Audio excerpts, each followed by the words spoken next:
Hi. I've never done a face recording for a video. I've normally just been behind a game or behind the screen, just kind of doing stuff, talking about things. This is my first time doing a video like this, adjacent to analysis, so hopefully this works out. But yeah, welcome to the Streaming Society. I'm Zach. I'm the face behind all these videos. Hello. And today we're going to be doing a little bit of another deeper analysis into those what if characters of the Spirits of Forever with You Untold Stories thing that they added to the Bleach Brave Souls game. Uh, kind of talking about the story elements they added to these characters, talking about their character descriptions, which gives like a little bit of lore as to where these characters come from and what they're about. And then we're going to talk about how they tie in to deeper Bleach elements, and they're not canon, but we can like talk about them if they were, and what they kind of coalesce with these characters. And I did that in a prior video, so this is more of like a part 2 to that analysis. However, that first one treaded very carefully and talked about more like what we were just given off of the trailer, like a trailer breakdown, and then talking a little bit about like what we know about these characters and what it could relate to based off of what we saw. But then now with the story out, the character descriptions out, and then also deciding to go a little bit further, we could talk a little deeper about these characters and what they could relate to. Meaning that I'm going to be talking about manga material in this video. So if you are anime only, and you do not want to know what is, coming in the new anime coming out next year, then sadly, it is time for you to tune out. If that is the case, it is a shame. I would like for everyone to enjoy these videos all the way through, but I do not want to spoil those that don't want to be spoiled. So, manga spoilers ahead, just a huge warning to really drive that home that there's manga spoilers coming. And if you are tuning out, I will see you in the next video.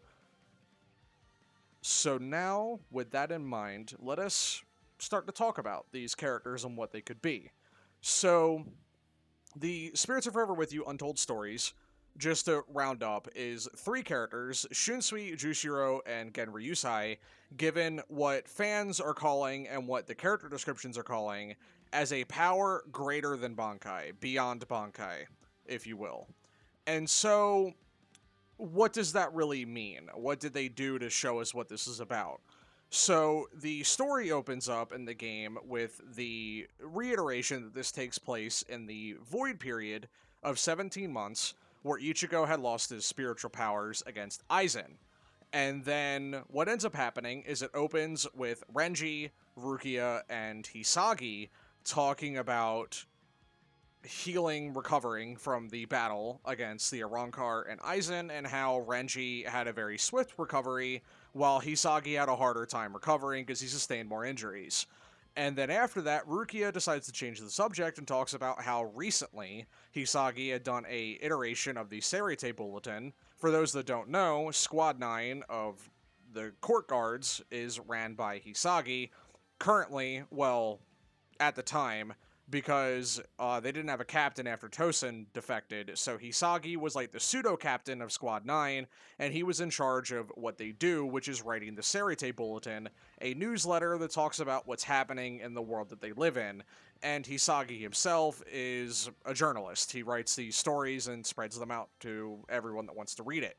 So Rukia talks about how recently the latest copy of that bulletin had been censored, and that a direct order from Central 46 had come down to tell Hisagi to reiterate or change what was said in the bulletin. That way it wouldn't talk about the recent events to the public, which is interesting. For those that are more inclined of future events, we know that in the Can't Figure Your Own World novel, Hisagi's the protagonist, and he suffers a similar issue of being told not to pursue the truth about what's happening, and kind of is told to not talk about things that he should.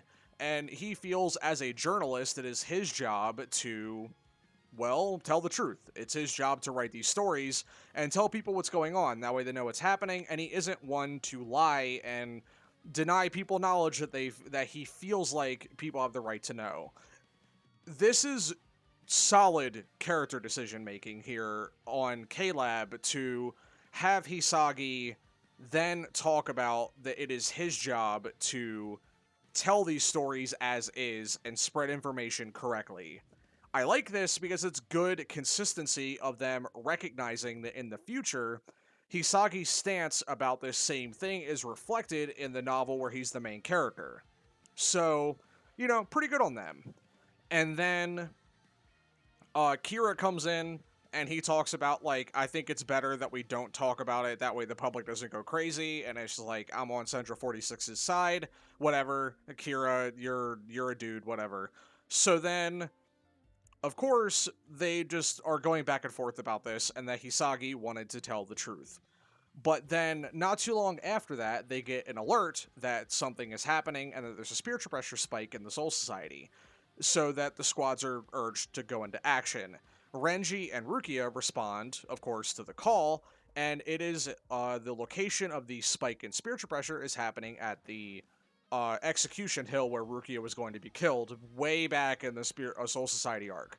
So then they get there, and they find that Shunsui is present, and he is clashing with the head captain, Yamamoto. And Yamamoto is kind of acting weird. He's like fighting Shunsui, and he urges everybody that shows up, like Lieutenant Iba's there, Sajin's lieutenant, and Renji's there, Rukia's there, and then Juchiro shows up, Rukia's captain, and they're all urged by Yamamoto, like, you can't get out of this, you're all gonna fight me then. And he's kind of in this weird, like, frenzy kind of thing. And not too long after that, the lieutenants are kind of wondering what's going on and why Yamamoto would be wanting to fight everybody. And it just kind of is poorly explained, honestly. Like, they don't really go into the details about, like, why he's doing this. But then, not too long after that, second copies of Shunsui and Juchiro show up. And they're the real ones. So the ones that were present at the hill were, like, pulling a hat trick, I guess. And, like, a second copy of Juchiro and Shunsui show up that are the real ones.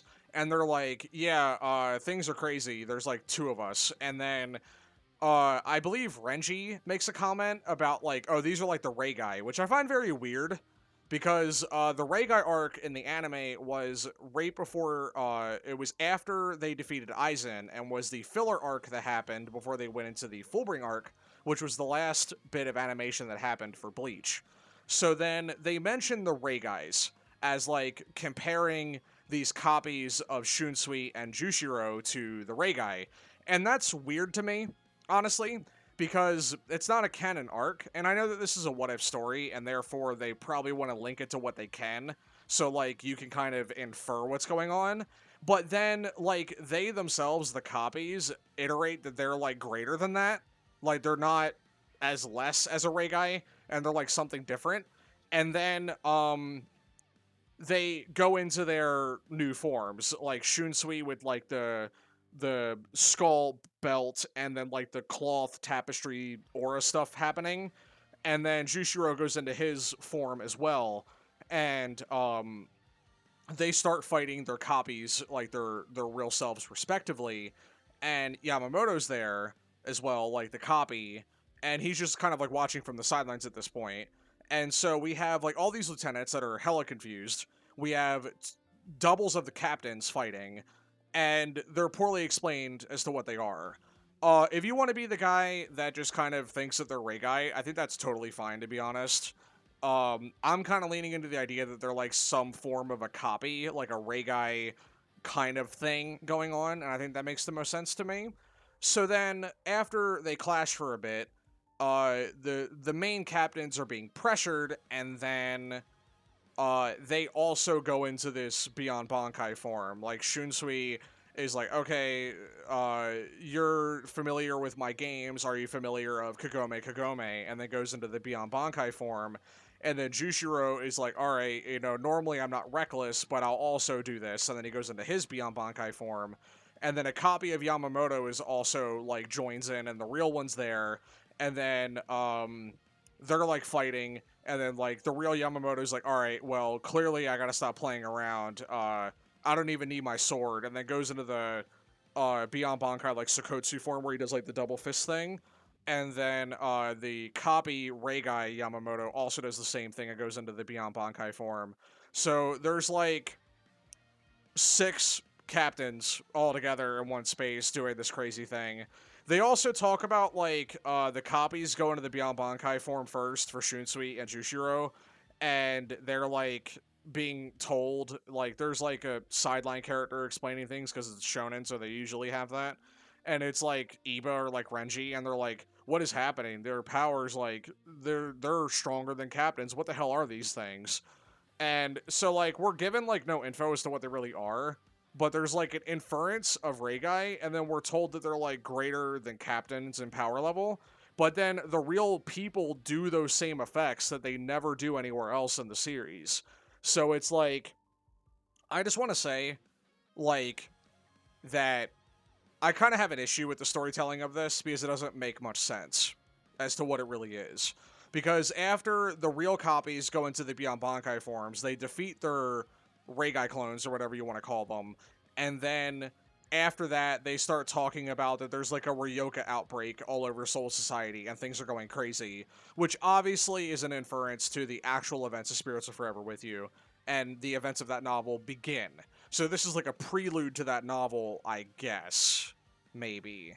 It's really dumb how they do the storytelling for it, to be honest, because it doesn't actually explain anything of what it really is. Because it doesn't even explain why Jushiro or Shunsui or Genryusai have these actual forms, like, for real, you know? And then, so, of course, then there's the character descriptions, which we're going to get into now. So for Jushiro, his reads, this original version of Jushiro is created as part of the Spirits Are Forever With You novel tie-in, which shows his appearance when he has unlocked a power greater than Bankai and has absorbed his fighting partner Shunsui's Kageoni. So Kageoni is an ability of Shunsui's Shikai, and that according to the character description, the profile, this power he attains is greater than Bankai, and it allowed him to absorb the fighting ability of his partner in the Kageoni technique. I have issues with this, because Jushiro's Shikai already had the ability to take in a thing and then deflect it back, right? So, how's this different? Other than he's, like, literally equipped with it, if that makes sense. Like, down there in that corner thing, I have, like, the 2 characters I pulled in my other video, if you want to check out the summons that I did. The Jushiro is, like, shadowy. He's got, like, shadowy hair and, like, the shadowy undercloak with, like, the fish fins coming out of his cloak. And, like, he's, like, melded with it in a way. I was excited for this character because I felt like this was a tie-in and giving us a Bankai reveal. But it isn't.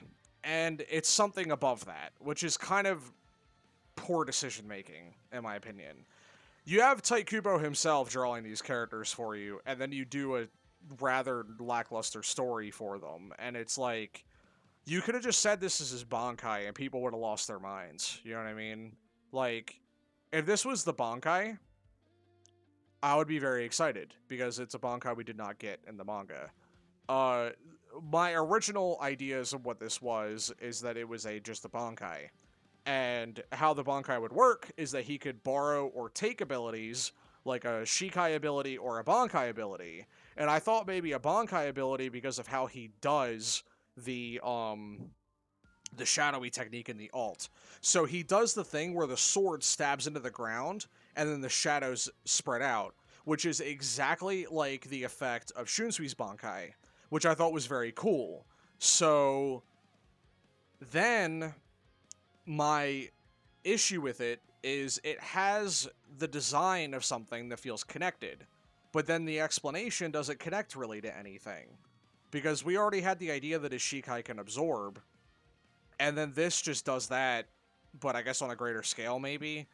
Like, because the other idea I had is that with Jushiro's design here in this Beyond Bankai form, the shadowy appearances gave me the vibe of Mimihagi, which, for novel or manga readers, you know that we learn that Jushiro's illness is like that he was cursed, and he has this like literal god in his body, and he's like a sacrifice for it at the end of the story, and he like destroys himself to become like the Hand of the Soul King to try to stop Yuha Bak, and it doesn't work. But we learn that like he has this like weird shadowy eldritch being in his being that he like worships because of his family or whatever, and Mimihagi is like a part of him, and he has this like weird shadowy shit going on, and then like I thought maybe, oh, okay, it's kind of here, right? He's got like the shadowy like hair at the end of his hair, like the black extensions to his hair, and then there's like the shadows underneath of him that are like fish-like, which works because of his Zanpakuto. But then it's like a fusion of his Zanpakuto meaning of like the fish aesthetic of the twin fish of his Zanpakuto spirit, but then also it's like the Shunsui's abilities, which to me just feels like a Bankai, right? I feel like they could have just labeled this a Bankai and it would have been way cooler, but that's not what it is, so whatever. But I feel like it could have been linked to Mimihagi, it could have been linked to Shunsui's Bankai more specifically, but it could have just been his Bankai. Like, I feel like Jushiro's Bankai could have been that he can borrow or straight up take the ability of a Shikai or a Bankai and then use them. This would be very similar to a few things we've already seen. It could have been similar to the Quincy medallions at the end of the story that could straight up just steal Bankais, or it could be very reminiscent of Tokinata, and Tokinata's Zanpakuto ability was to just use and copy people's effects, right? He would use, like Enryusai's fire and other things he did in the Kenfira World novel, and I find that actually very fitting for Jushiro's character. It would be really cool as like a nod, because of Shunsui's connection to Tokinata and how their Zanpakutos are opposites in terms of name schemes, right? So that would be really, really cool. But they didn't think that far, and that's kind of a pain in the butt. Like, they almost had it, right? They were like, they had the golden material in front of them, and they just did not use it, and that's kind of a shame. But then we have Shunsui's form. I did not pull Shunsui, so he's not in the corner screen there thing right there. But Shunsui's description is that it's an original version created as part of the Spirits Are Forever With You novel tie-in. It shows his appearance when he has unlocked a power greater than Bankai, bedecked in an outfit of glorious splendor. He sets out to protect the Soul Society. This is very vague, but the design of it is very reminiscent of his Zanpakuto spirit. And the other parts of it are also reminiscent of his Zanpakuto spirit as well. So this feels more like a Beyond Bankai form in comparison to Jushiro's, because Jushiro's feels like what the Bankai should just be, where Shunsui's, if you think about it, is more like a fusion of the user and the sword. He's got elements of his spirit equipped to his body, which is very reminiscent to like the Dangai form or what Aizen did when he was like one with his sword and stuff like that. We've seen this stuff before, and so it kind of plays into the idea of what a power beyond Bankai is. And other things to think about is how this character operates. It's very similar to the spirit, specifically the older spirit, because as we know, his Zanpakuto spirit is the older woman, but also the younger girl is actually Nanao's sword in disguise because he was hiding her weapon to protect her, and the other plot threads of Shunsui's character protecting that family, and the kimono is Nanao's sisters, and like all the other stuff that connects to him as well.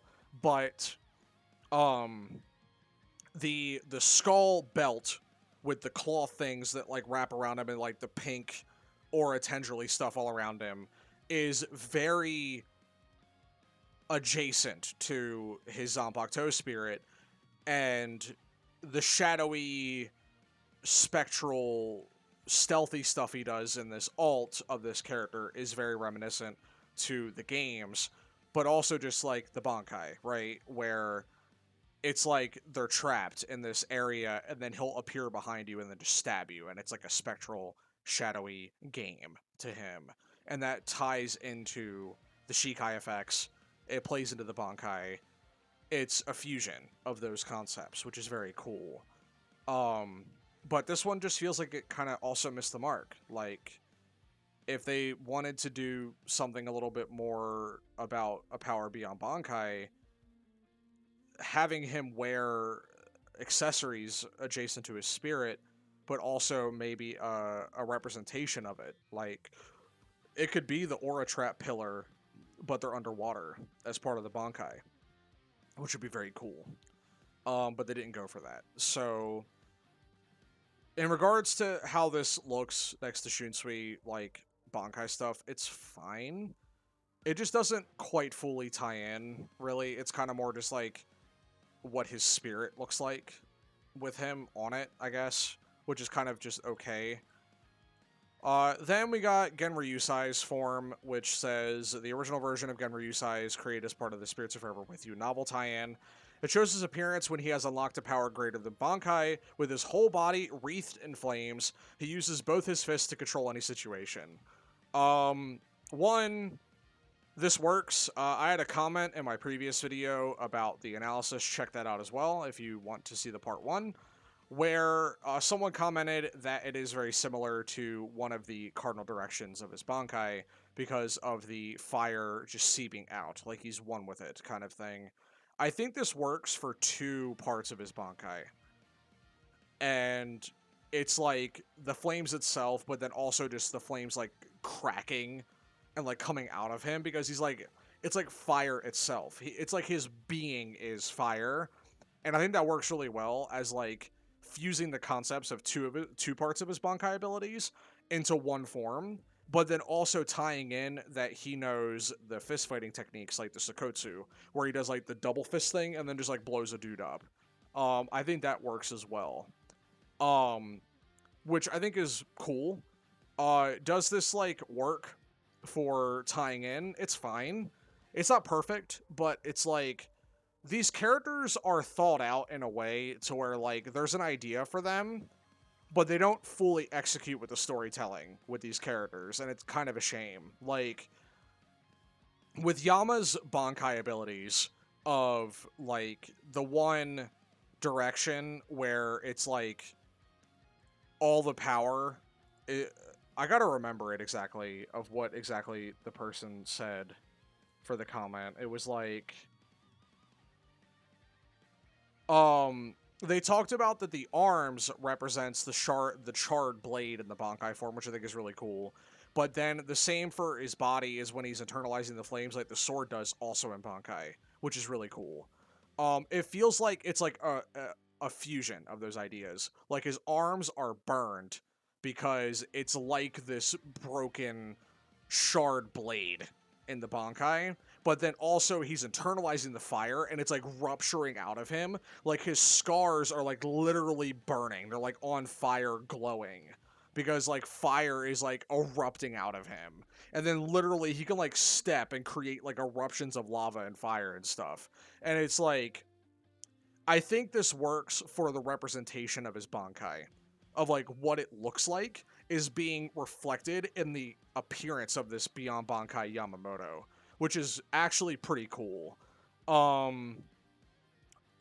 Like, I just feel like my main issue is just, they had a chance to tell a coherent story about like a what if scenario where these things happen.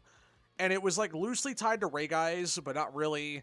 And then it like maybe was related to like the beginning of why they were able to get out of the Mukin, because it talks about like, oh, the guys are breaking out of the Mukin, the Ryoka are everywhere, and it's like the chaos of the novel. It is definitely the Spirits of Forever With You events happen after that, and really all they did was they made like a distraction out of these what if characters that allowed for these bad guys and like the Arankar stuff to happen all at once in Spirits of Forever With You, which is really annoying to me. This could have been more than what it was, and they fell flat a little bit. So that is my further touch-ups on the analysis of these characters. That is also my semi-rant about how they could have done the storytelling better in terms of in-game talking about these characters. So if you enjoyed the touch-up, the additions of the analysis of these characters, Go ahead and leave a like on the video, that way it spreads around to more Bleach viewers. And leave a comment of your feedback or thoughts of what you want to add to the discussion about these characters, because I will greatly appreciate talking more about these characters.